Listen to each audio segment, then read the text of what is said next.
جاء نصر الله والفتح ورأيت الناس يدخلون في دين الله أفواجا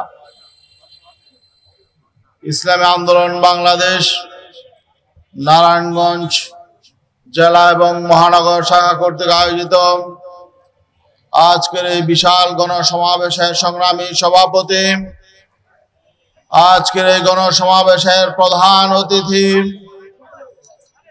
বাংলাদেশের মাজলুম গণমানুষের প্রাণপ্রিয় নেতা, 5ই আগস্ট সংগঠিত সফল ছাত্র গণ অভ্যুত্থানের অন্যতম রূপকার, ইসলামী আন্দোলন বাংলাদেশের সিনিয়র নায়েব আমির হযরত মাওলানা মুফতি সৈয়দ মোহাম্মদ ফয়জুল করিম শাইখে চরমাই, মঞ্চে উপস্থিত ইসলামী আন্দোলন বাংলাদেশের সংগ্রামী মহাসচিব, ইসলামী আন্দোলন বাংলাদেশের কেন্দ্রীয় নেতৃবর্গ, ইসলামী আন্দোলন বাংলাদেশের নারায়ণগঞ্জ জেলা ও মহানগরের নেতৃবৃন্দ, সাংবাদিক বন্ধুগণ ও আজকের এই গণসমাবেশে উপস্থিত আমার প্রাণপ্রিয় বন্ধুগণ, আজকে আমরা একটি নতুন পরিবেশে এই নারায়ণগঞ্জে গণসমাবেশ করছি। সবাই আজকে প্রাণ খুলে কথা বলতে পারছে। আজকে আমরা, আমাদের অনেক বক্তাই বলেছেন যে আমরা নতুন বাংলাদেশ পেয়েছি।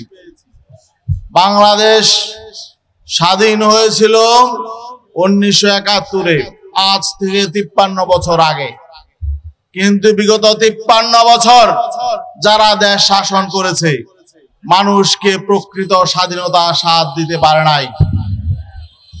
যারা এই বাংলাদেশকে দীর্ঘদিন শাসন করেছে তারা জনগণের অধিকার ফিরিয়ে দিতে পারে নাই, অর্থনৈতিক মুক্তি দিতে পারে নাই, বাংলাদেশের মানুষের নিরাপত্তা দিতে পারে নাই, সাম্য প্রতিষ্ঠা করতে পারে নাই, তারা বৈষম্য নিরসন করতে পারে নাই।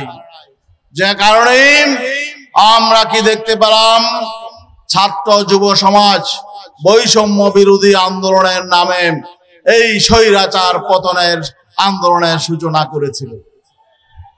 এই বৈষম্য বিরোধী ছাত্র আন্দোলন এটা 1 মাসের ঘটনা নয়।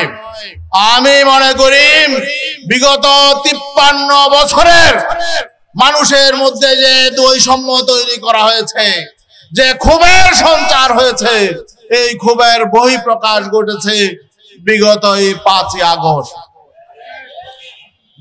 জুলাইয়ের শেষে তীব্র আন্দোলনের সূচনা হয়েছে এবং তা বিজয়ের আকার ধারণ করেছে 5ই আগস্ট। এটা হলো দীর্ঘদিনের বৈষম্যের কারণে মানুষের মধ্যে যে ক্ষোভ সৃষ্টি হয়েছে, এই ক্ষোভের বহিঃপ্রকাশ। বিশেষ করে এই পতিত স্বৈরাচার, ইতিহাসের জঘন্যতম স্বৈরাচার সরকার এই আওয়ামী লীগ সরকার। আওয়ামী লীগ এখন আর কোন গণতান্ত্রিক সংগঠন নয়, এটি একটি ফ্যাসিবাদী, একটি স্বৈরতান্ত্রিক সন্ত্রাসী সংগঠন। তারা এদেশের মানুষকে, তারা এই বিগত 16 বছর না, শুধু যখনই তারা ক্ষমতায় এসেছে, স্বাধীনতার পরে 75 পর্যন্ত তারা এদেশে দুঃশাসন কায়েম করেছিল।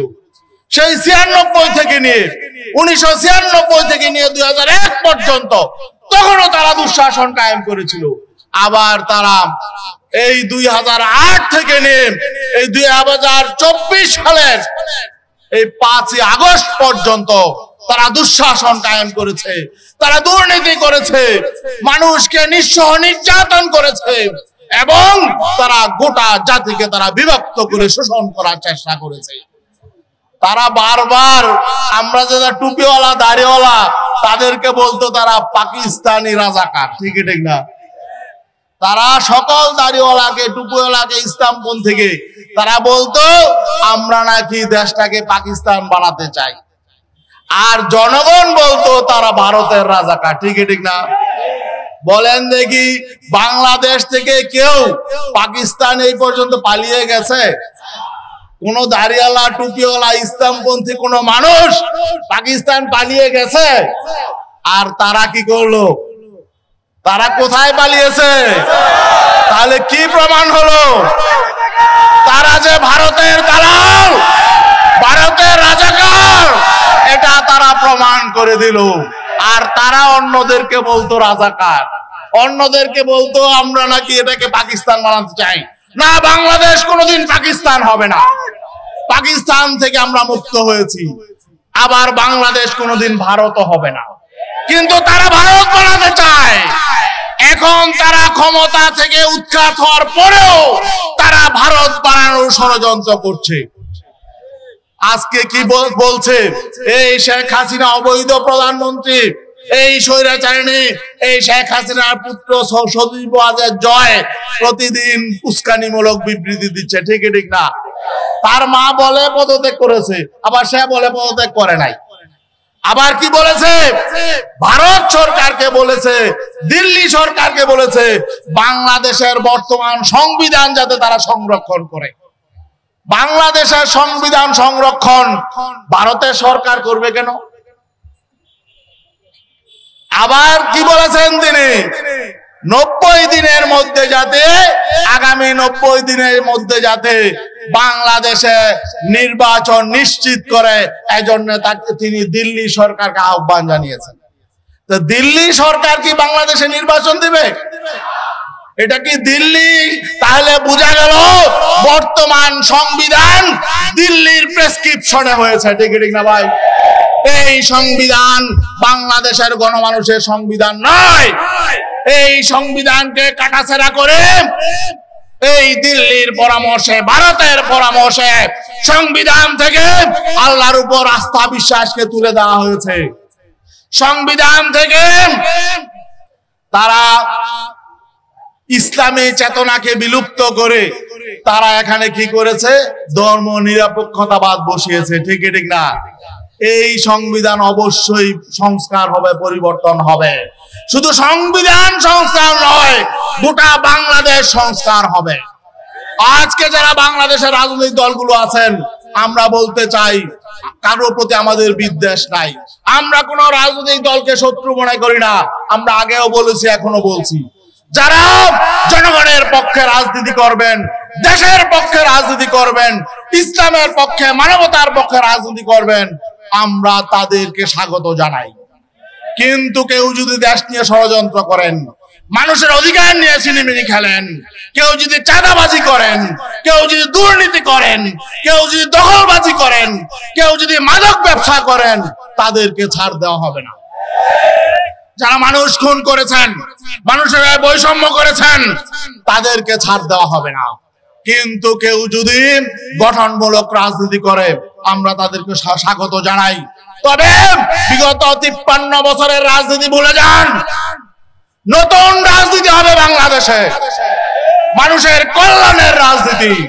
পীর সাহেব চরমনাই কল্যাণের রাজনীতি করে, ইসলামী আন্দোলন বাংলাদেশ গরিব মানুষের কল্যাণের রাজনীতি করেন। অতএব সন্ত্রাসের রাজনীতি, নৈরাজ্যের রাজনীতি, প্রতিহিংসার রাজনীতি, ধ্বংসের রাজনীতি, জিজ্ঞাসার রাজনীতি আজকে থেকে ভুলে যান। আমরা ঐক্যবদ্ধ। আমরা যে দলই করি না কেন, স্বৈরাচার বিরোধী আন্দোলনে যারা এই মাঠে ছিল, শুধু আমরা ছিলাম না, ছাত্ররা ছিল আগে, আমরা তাদের পাশে ছিলাম। বিএনপি ছিল, জামাতে ইসলামী ছিল, অন্যান্য আরো সংগঠনগুলো ছিল। যারাই এই স্বৈরাচার বিরোধী আন্দোলনে ছিল, সবাইকে শ্রদ্ধা জানাতে হবে। আমরা এই দেশকে আবার বিচ্ছিন্নতার দিকে নিয়ে যেতে চাই না, আমরা বিভক্ত করতে চাই না। আমরা জাতীয় ঐক্য গঠন করে এ দেশকে এগিয়ে নিয়ে যেতে চাই। পীর সাহেব চরমনাই জাতীয় ঐক্যের কথা বলেছেন।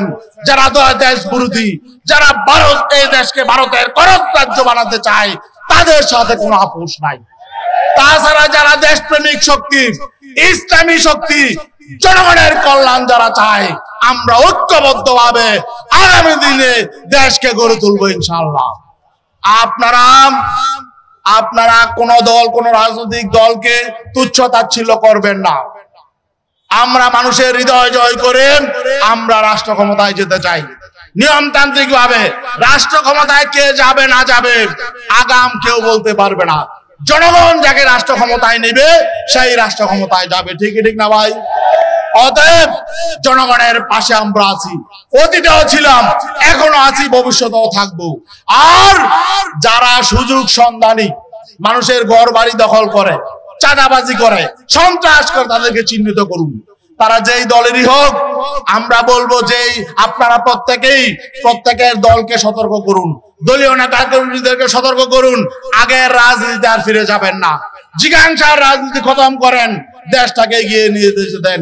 এবং যারা আমাদের ছাত্র ভাইদেরকে হত্যা করেছে, আমাদেরও অনেক লোক শহীদ হয়েছে, আহত হয়েছেন, নারায়ণগঞ্জে আমাদের অনেক ভাই আহত হয়েছেন। যারা এসব করেছে তাদের আমরা বিচার চাই। এই অন্তর্বর্তীকালীন সরকারের আমলে এই বিচার হতে হবে। আর নয়তো তারা যদি ছাড় পায়, আগামীতে দেশ আরো অন্ধকারের দিকে যাবে। বিভিন্ন রকম ষড়যন্ত্রের আওয়াজ আমরা শুনতে পাচ্ছি। আমরা মাঠে আছি, মাঠে থাকবো। কোন ষড়যন্ত্রকারীকে ষড়যন্ত্র বাস্তবায়নের সুযোগ দেওয়া হবে না ইনশাআল্লাহ। আজকে পীর সাহেব চরমনাইর নেতৃত্বে গোটা বাংলাদেশের মানুষ জেগে উঠেছে। আমাদের শাইখে চরমনাই মুফতি সৈয়দ মোহাম্মদ ফয়জুল করিম, তিনি এই আগস্টের 1 তারিখ থেকে নিয়ে 5 তারিখ বিজয় অর্জনের আগ পর্যন্ত রাজপথে থেকে নেতৃত্ব দিয়েছেন, এখনো তিনি নেতৃত্ব দিচ্ছেন ইনশাআল্লাহ। আমরা চাই আগামী সরকার গঠনেও তিনি নেতৃত্ব দেবেন ইনশাআল্লাহ। সবাইকে আন্তরিক ধন্যবাদ, নারায়ণগঞ্জবাসীকে ধন্যবাদ। আর নারায়ণগঞ্জ কে বলেছিল খেলা হবে?